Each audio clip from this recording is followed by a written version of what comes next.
Guys, നമ്മളെ ലൈബ്രറിയിൽ നിന്ന് ഫുള്ള് മഴ കൊണ്ട് നനഞ്ഞു വന്നത് ഇങ്ങോട്ടാണ്. വീഡിയോയിലേക്ക് പോകുന്നതിന് മുമ്പായിട്ട് welcome to my channel. Guys, ലൈബ്രറിയിൽ നിന്ന് കുറച്ച് നടന്നു കഴിഞ്ഞപ്പോൾ നമ്മൾ കണ്ട ഒരു കടയാണ്. ഭയങ്കര എസ്തെറ്റിക് ആയിട്ട് നല്ല ഭംഗിയായിട്ട് ഓരോ സംഭവങ്ങളും വെച്ചേക്കുന്നു. ഇതൊരു ഫ്രാഗ്രൻസിന്റെ ഷോപ്പാണ്. ഇതെല്ലാം മീനാണ്. Can you believe it? എന്ത് ഭംഗിയായിട്ടാ. ഞാൻ അവിടെ നിന്ന് കുറെ സംഭവങ്ങൾ കളക്ട് ചെയ്ത് നേരെ വന്നത് ഈ കടയിലേക്കാണ്. This is the shop for tiramisu. Guys, I am totally stuck. സ്പെയിനിൽ തിരാമിസു ഭയങ്കര ഫേമസ് ആണ്. അത് ഇറ്റാലിയൻ പ്രോഡക്റ്റ് ആന്ന് പറഞ്ഞപ്പോ ഓ മൈ ഗോഡ്, ഞാൻ സർപ്രൈസ്ഡ് ആയിപ്പോയി. ദെൻ മഴ കാരണം കൊടയെല്ലാം ഒടിഞ്ഞ് ആകെ വല്ലാത്തൊരവസ്ഥയാണ് എല്ലാവർക്കും. വെനീസിലെ സ്ട്രീറ്റ് വ്യൂ ആണ് നിങ്ങളെ ഞാൻ കാണിക്കാൻ പോകുന്നത്. ഞാൻ ഓരോ കടയുടെ അടുത്ത് ചെല്ലുമ്പോൾ എനിക്ക് ഭയങ്കര എക്സൈറ്റിംഗ് ആയിട്ടുള്ള ഓരോ സംഭവങ്ങളാണ് ഞാൻ നിങ്ങളെ പരിചയപ്പെടുത്തുന്നത്. ഇവിടെ ഏറ്റവും നല്ല ഓർമ്മകളൊക്കെ പ്രിസർവ് ചെയ്യാൻ പറ്റിയിരുന്നെങ്കിൽ നിങ്ങൾ ആലോചിച്ചിട്ടില്ലേ? യെസ്, ഞാനും ആലോചിച്ചിട്ടുണ്ട്. അതുപോലൊരു കട നമുക്ക് കണ്ടെത്തി കഴിഞ്ഞാലോ? വെനീസ് തന്നെയാണ് ഈ ഒരു കട ഉള്ളത്. എനിക്ക് എനിക്കിത് കണ്ടപ്പോൾ ഭയങ്കരമായിട്ട് ഇഷ്ടപ്പെട്ടൊരു കടയാണ് കേട്ടോ. എല്ലാ ഓർമ്മകളും പ്രിസർവ് ചെയ്യാൻ പറ്റിയ ഒരു കട. ബാക്ക്ഗ്രൗണ്ട് ഇതാണ്. ഇത് കുഴപ്പമില്ലല്ലോ. ഇത് പറഞ്ഞ അപ്പൂപ്പന് പറഞ്ഞ എനിക്ക്. പിന്നെ ഇത് വെനീസിന്റെ വേറെ എന്തെങ്കിലും അജു ക്യൂതേ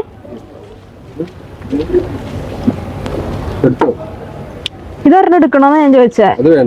വേണ്ട, ഇത് എന്റെ ഏറ്റവും ഫേവറേറ്റ് ആയിട്ടുള്ള എന്റെ അപ്പൂപ്പനും ഇത് എന്റെ ഏറ്റവും ഫേവറേറ്റ് ആയിട്ടുള്ള എന്റെ ചായ കുഞ്ഞിക്കും.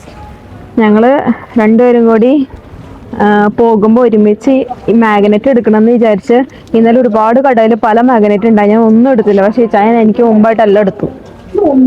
അതാണ് എനിക്ക് ഇഷ്ടമായിട്ടാഞ്ഞത്. പിന്നെ സർപ്രൈസ് അല്ലേ സരിതാന. 2 യൂറോ.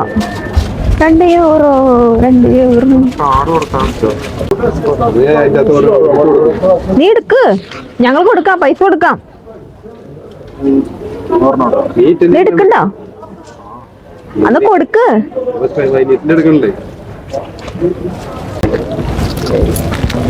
ഉള്ളിലേക്ക് വെച്ചോ. അജുവിന്റെ ബാഗിലിന്റെ ഉള്ളിലേക്ക് വെക്ക്. ഇത് വെനീസിലെ ഞങ്ങളുടെ ലാസ്റ്റ് ഡേ ആണ്. മാഗ്നറ്റ് എന്തായാലും കളക്ട് ചെയ്യണം എന്നുള്ള ഞങ്ങളുടെ ഈ ആഗ്രഹം പൂവണിഞ്ഞു. നടന്നു വരുന്ന വഴിക്ക് എന്തെങ്കിലും തിന്നാ മതി എന്ന് മാത്രമായി. ഈ ഒരു കടയിൽ റിസർവ് ചെയ്തിരിക്കുന്നവർക്ക് മാത്രമേ സീറ്റ് ഉള്ളൂ. ഞങ്ങൾ ചോദിച്ചപ്പോൾ ഞങ്ങൾക്ക് സീറ്റ് ഉണ്ടായില്ല. പക്ഷെ ഗൈസ് നോക്കൂ, ഇത് ഭയങ്കര വലിയ പിസയാണ്. ഇത് കണ്ടു തന്നെ ഞങ്ങൾ കുറെ നേരം നോക്കി നിന്നു. ഇനി ഏതെങ്കിലും കടയിൽ പോയി എന്തെങ്കിലും കഴിച്ചാൽ മതി എന്നുള്ളൊരു ആഗ്രഹം മാത്രമേ ഞങ്ങൾക്ക് ഉണ്ടായിരുന്നുള്ളൂ. നല്ല വിശപ്പുണ്ടായിരുന്നു.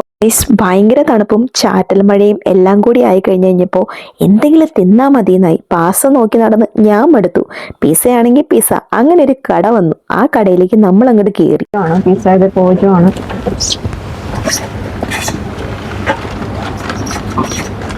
ഞാൻ പിസാതെ മാർഗരി. ഭാഗ്യത്തിന് ഇവിടെ ഇരുന്ന് തിന്നാനുള്ള സൗകര്യമുണ്ട്. അല്ലെങ്കിൽ നമ്മൾ പെട്ടുപോയാണ്. ഞങ്ങൾ നേരത്തെ ഇരുന്നതിൽ ഇരുന്ന് തിന്നാനുള്ള സൗകര്യം ഉണ്ടായിരുന്നില്ല.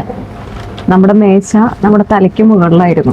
അങ്ങനെ നമ്മൾ ഞം തിന്ന് പിന്നെ ഇറങ്ങി വേറെ എന്തൊക്കെയുണ്ടെന്ന് അറിയാൻ. അപ്പോഴാണ് ഗൈസ് മഴയും ഒരുപാട് മുഖംമൂടികളും ഒക്കെ ആയിട്ട് ഒരു കട കണ്ടത്. ഒരുപാട് പേര് ഇതിന്റെ ഉള്ളിൽ പോയിട്ട് മുഖംമൂടികളുടെ വിലയൊക്കെ ചോദിച്ച് മനസ്സിലാക്കി അതൊക്കെ എടുക്കുന്നുണ്ട്. നന്നായിട്ട് മുഖംമൂടികളൊക്കെ ഇവർക്ക് ഉണ്ടാക്കാൻ പറ്റുമെന്ന് പോലും അതിശയിച്ചു പോകുന്നു. നല്ല രസമുണ്ട് കാണാനായിട്ട്. വെനീസിനും മുഖംമൂടിക്കും നമ്മൾ എന്തോ ബന്ധമുണ്ട്. അങ്ങനെ നമ്മൾ അവിടെ ടാറ്റ ബൈ ബൈ പറഞ്ഞ് വീണ്ടും നടന്നു കഴിഞ്ഞപ്പോൾ എന്നെ ഡിസപ്പോയിന്റഡ് ആക്കിക്കൊണ്ട് ഗൈസ് ഒരു കട.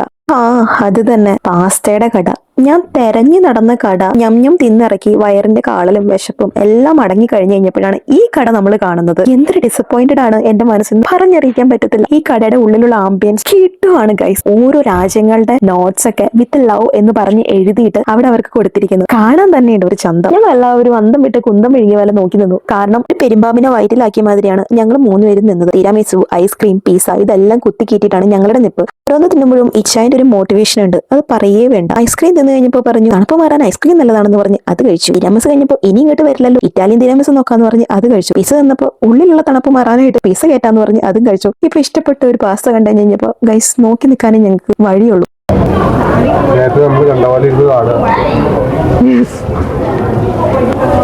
കൊടുങ്ങ കൊടുങ്കാറ്റിൽ തേങ്ങാക്കുലകൾ ആടുന്നു എന്ന പോലെ കൊടുങ്കാറ്റിൽ ഗോണ്ടോളുകൾ ആടുന്നു. വെനീസിലേക്ക് വരുന്ന ടൂറിസ്റ്റുകാരെ ആകർഷിക്കാനായിട്ട് വെനീസിലെ ജനങ്ങൾ തന്നെ ചെയ്തു വെച്ചിരിക്കുന്ന ഒരു ടൂറിസ്റ്റ് പ്ലാൻ ഉണ്ടല്ലോ, അത് അതികിടിലമാണ്. കാരണം എന്താന്ന് വെച്ച് കഴിഞ്ഞാൽ ഇവിടുത്തെ സ്ട്രീറ്റിൽ കൂടെ മാത്രം നടന്നാൽ മതി, നമുക്ക് കാണേണ്ട കുറേ കാഴ്ചകൾ കാണാൻ പറ്റും. ഒരു കുഞ്ഞു മിനി ലൈബ്രറി പോലെ സെറ്റ് ചെയ്ത് വെച്ചേക്കുന്നതാണ്. എന്ത് രസമാണ് ഇവിടുത്തെ ഓരോ സ്ട്രീറ്റിലെ കാഴ്ചകളും. പിന്നെ ഞങ്ങൾ നടന്ന് പ്ലാസയിലേക്ക് എത്തി. പ്ലാസ വഴിയാണ് നമ്മുടെ ഏറ്റവും നല്ലൊരു ഗാർഡനിലേക്ക് പോകാൻ പറ്റുള്ളൂ. ആമകളൊക്കെ ഉള്ള ഒരു ഗാർഡൻ ആണ്. ഞങ്ങൾ പിന്നെ അവിടേക്ക് പോകാമെന്ന് തീരുമാനിച്ചു.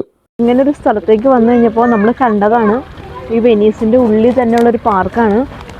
ദേ ഇവിടെയൊക്കെ നടക്കുന്നത് ആമയാണ്. ആമ കുഞ്ഞുങ്ങൾ, പ്രാവ്, വലിയ ഗോൾഡ് ഫിഷ് എല്ലാം ഉണ്ട്. നമുക്കാണെങ്കിൽ എന്തെങ്കിലും ഇട്ട് കൊടുക്കാം. ആമ തിന്നണ്ടോന്ന് പറയാം. പിന്നെ ആമയ്ക്ക് എന്ത് കൊടുത്താലും ആമ തിന്നില്ല. കാരണം ആമ വരുമ്പോഴേക്കും ഒരു സമയമാവും.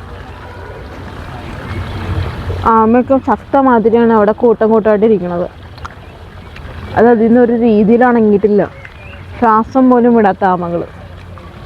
ഓ, വെയിലുള്ള വേണ്ടി നമുക്ക് പാവ അമ്മകൾ. നമുക്ക് ഈ അമ്മയ്ക്ക് കൊടുക്കാം. തിന്ന്, ഈ ആമയുടെ ഒരു കാര്യം തിന്നത്.